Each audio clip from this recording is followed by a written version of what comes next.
In my previous video, I compared several devices about the performance when streaming the live views from Ubiquiti Protect system. But in that video, I focus on the native Ubiquiti solution. You may know Ubiquiti does provide another option for camera video streaming, which is RTSP. So in this video, let's talk about it. I'm going to talk about 4 different softwares: VLC player, Apple TV, ZoneMinder, and Synology. I'm also going to discuss what if the softwares don't support the secured RTSP, whether we can utilize RTSP protocol. And we are also going to explore when and how credentials can be used in the different softwares. And we also discuss a additional benefit of utilizing RTSP in external softwares because it may make the video backup possible for Ubiquiti UniFi Protect. First, let me briefly mention the different protocols. RTSP means real-time streaming protocol. So you can see from the Wikipedia article, it's an application level protocol to control streaming media servers. Just RTSP itself, it is not responsible for transmission of your video. The transmission is done by another protocol, which is RTP. RTP work together with RTCP. They accomplish the network transmission.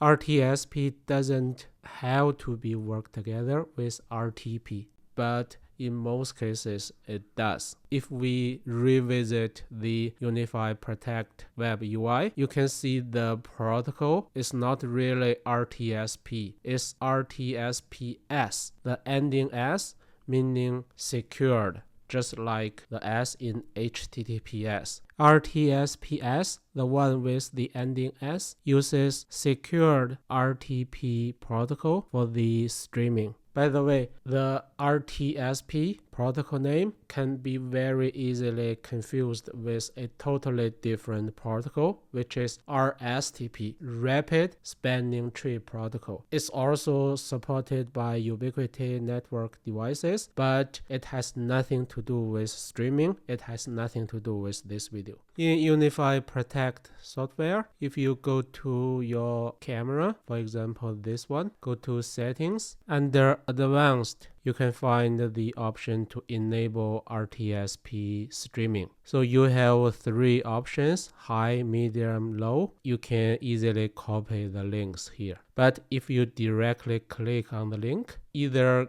get an error or just like me, you get a blank browser screen because it's not directly supported by your browser. So basically here, Ubiquiti simply provides you an option so that you can utilize external third-party NVR or software to do streaming or to even do the recording. And interestingly, Ubiquiti chooses to support RTSPS instead of directly supporting RTSP. If you use the RTSPS protocol, as long as you know the link, you are able to access it. That might be a concern to some people, but think about it. If RTSPS is not supported, you directly use RTSP, that's not encrypted. Even if you provide your username and password, does that really make your streaming more secure? Anyone can capture your network frames and they are not encrypted. Another important thing I want to highlight about the link is here. See the IP address? This is the IP address for my UNVR. Because we are talking about camera streaming, you may think it's directly streaming from the camera, right? No, for the UniFi Protect case, it's streamed from the UNVR, which means, okay, even here you have 3 different clients streaming 3 different links, or even for a given link, you have multiple computers streaming them. Your clients, they are all communicating with the UNVR instead of the camera. To put it the other way, whether you stream them or not, how many clients you have, the loads will not tax your camera. The power consumption for the camera won't be increased, and the loads on the camera won't be increased. To utilize the RTSP streaming, let's start with VLC player. So on the screen, I opened VLC media player. VLC is a very popular, very versatile, free medium player. It can support multiple streaming protocols. From the UniFi Protect, let me copy the high-resolution RTSPS link. Go back to VLC player,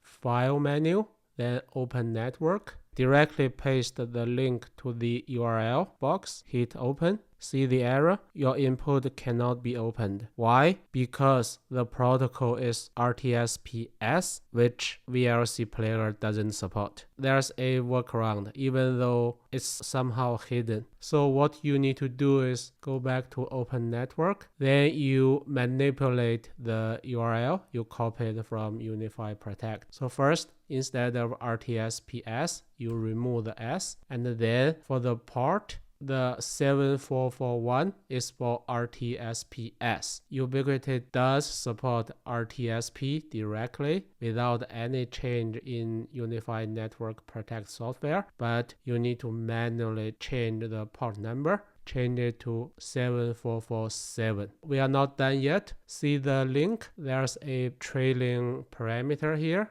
It says enable SRTP. We need to remove this one. So let me try to open link.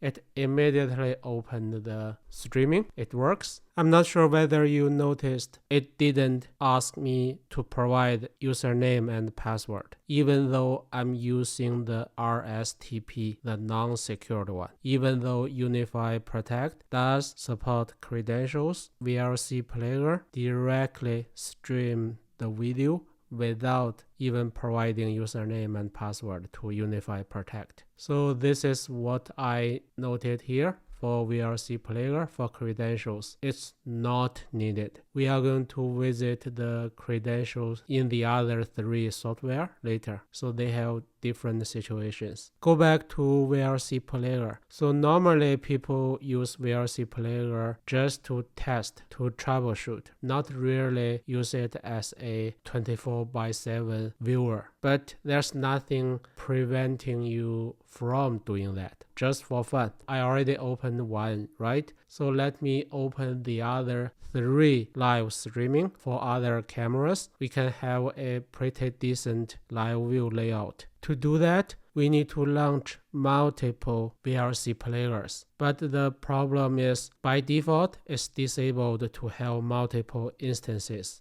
of the same player. On different platforms, you have different ways to do that. On Mac OS, the way I prefer is directly launch the VLC player from command line. So this is what I'm going to run. This is the path for the VLC app. Directly launch it. So one instance.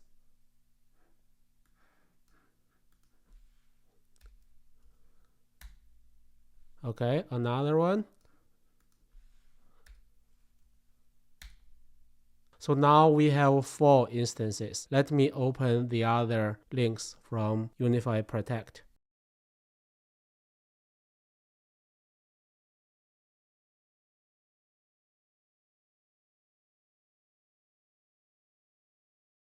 Okay, 4 of them are open already. Then let me put them in a grid layout. See, pretty decent live view, right? Almost the same look and feel if you compare with the native UniFi Protect live view. We are done with VLC player. Let's move on to Apple TV. So if you go to App Store, search for RTSP, you will find a whole bunch of applications. Some of them are free. Some of them, for example, this one, you need to pay a little bit. So in this video, let me use the CCTV viewer as an example. Let me launch it.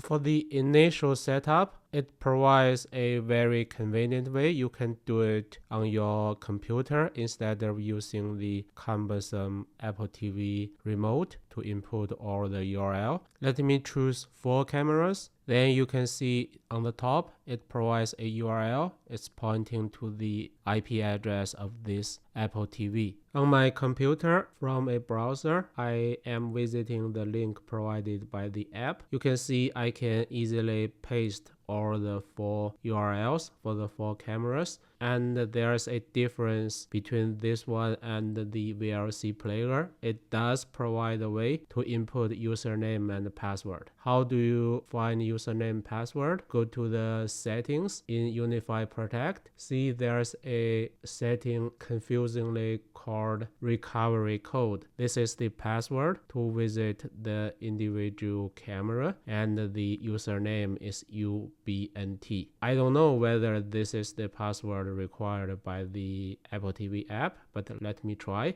So for all the 4 cameras, I provide the same credentials. Clicking save and then go back to the Apple TV app. I'm able to smoothly stream all the 4 camera videos without any problem. Does that mean the username and password is correct? Let me try. This time, let me completely remove the username and password. Let's see whether without providing any credentials, whether I can still stream the video. Save. Okay, the streaming is still fine. I don't see any issue, which means Ubiquiti Protect does not really require username and password. But this time, let me try one more time. Let me use completely randomly wrong username and password. Let's see whether it's okay to stream.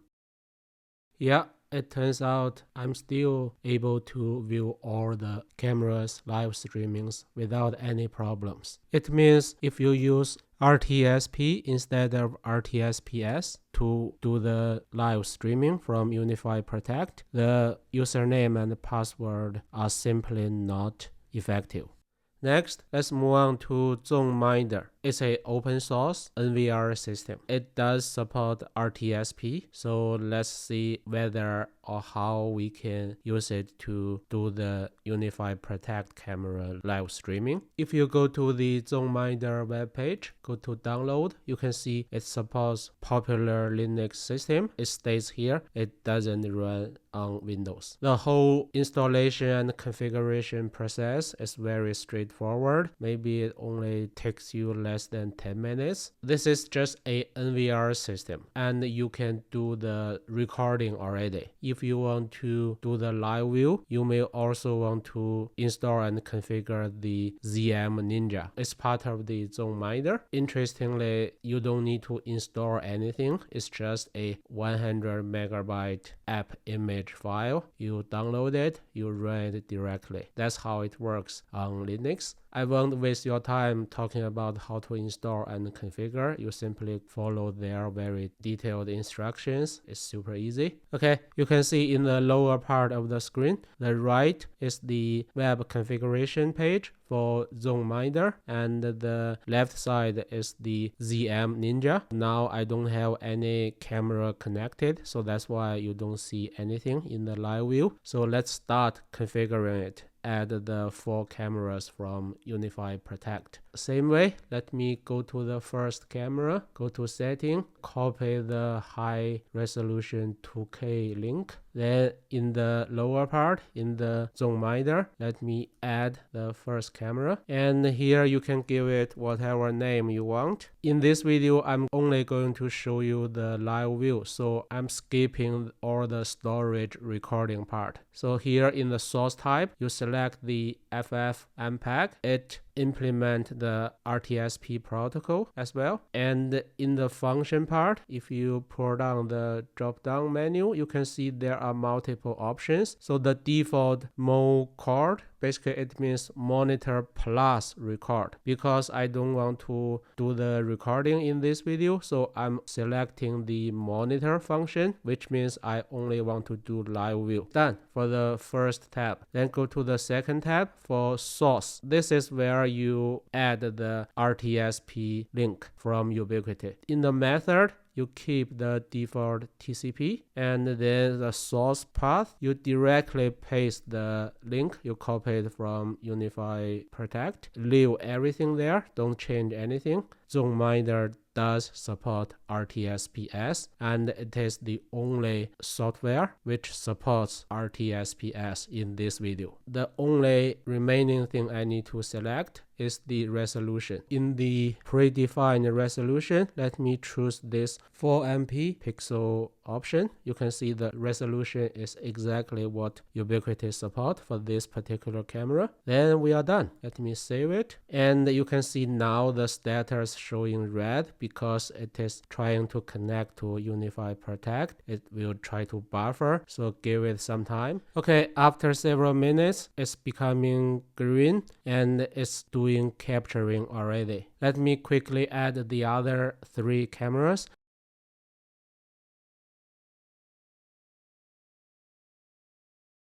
Okay, now you can see all the 4 cameras were added and they are all showing green status. We are good to define the live view layout. You can see it's a pretty good 2x2 live view layout. All the 4 cameras can stream smoothly without any delay. So the user experience is pretty good, but there's one problem I want to point out. The ZoneMinder is really CPU intensive. The Pro Linux box has been running 100% CPU utilization, and I even couldn't accomplish a complete screen recording. That's why here I'm only showing you a static screenshot. It's mostly good experience because it's open source. It does support the secured RTSP. It also comes with a free, very good ZoneMinder for live view, and it can do the recording as well. But you may need a pretty good PC to run everything on it. Okay, then let's move on to Synology. Synology also supports RTSP streaming. Let's do it in the Synology surveillance station. Let's go to IP camera, add the first camera, click the add manually button. For brand, let me select user defined and type RTSP. For path, depending on whether you input the port number or not, you may have different next step. So let me try the first way. Copy the complete link from UniFi Protect, paste here, remove the enable SRTP because Synology doesn't support RTSPs, it only supports RTSP, and then remove the beginning RTSPs protocol part, only leave the IP address. Remember previously we need to change the port number, right? There's no exception here for Synology. Let's change it to 7447. We are good. Click add. Oh, I need to give it a name. Next. It doesn't ask you for username password. It's directly showing green color. We are good already. Then of course, you need to configure the recording. Let me simply use the default one. Hit done. Then we have the first camera added already. As you can see from the thumbnail, everything is good. Then let's try to add a second one in different way. Hit add manually, brand, user defined, type RTSP. Similarly, I need to remove the enable SRTP and remove the beginning protocol part. But this time, let me remove the port number. Apparently, this is not a correct URL because the port number is unknown to Synology, right? But let me add it anyway. Give it a name. Hit next. See, this time is different. It's showing me red status. I need to do authentication. This is kind of misleading error because the real issue is not really about authentication. It's about port number. Let me click the authentication. Let me ignore the username password and simply correct the port. 7447. Hit authenticate. Done. So we are good already. Even for RTSP, the non-secured one, you do not need to provide username password. UniFi Protect simply allow you to stream without providing credentials. Okay, then let me quickly add the other two, then we can do a short live view.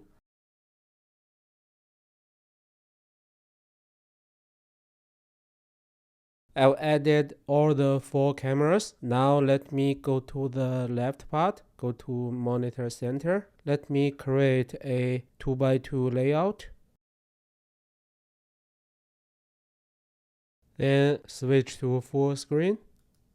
Super smooth, super good user experience. So I think we are good about the Synology simple and fluent configuration and the live view. Go back to the slide. Let me summarize.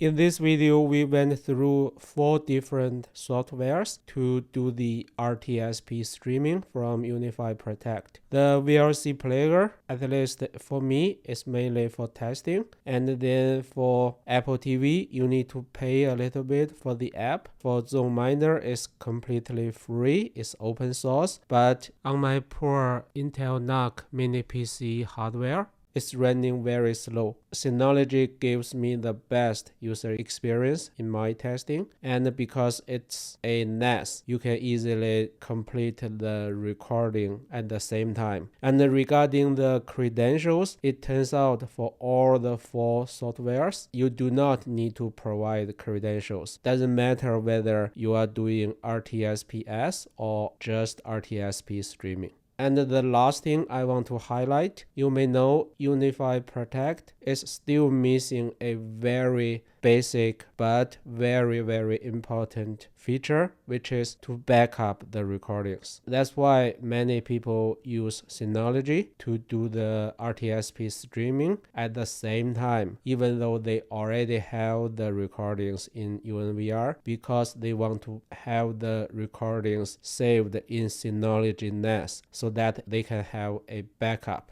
That's an important bonus you can get if you use Synology to do the RTSP streaming. Okay, thanks for watching.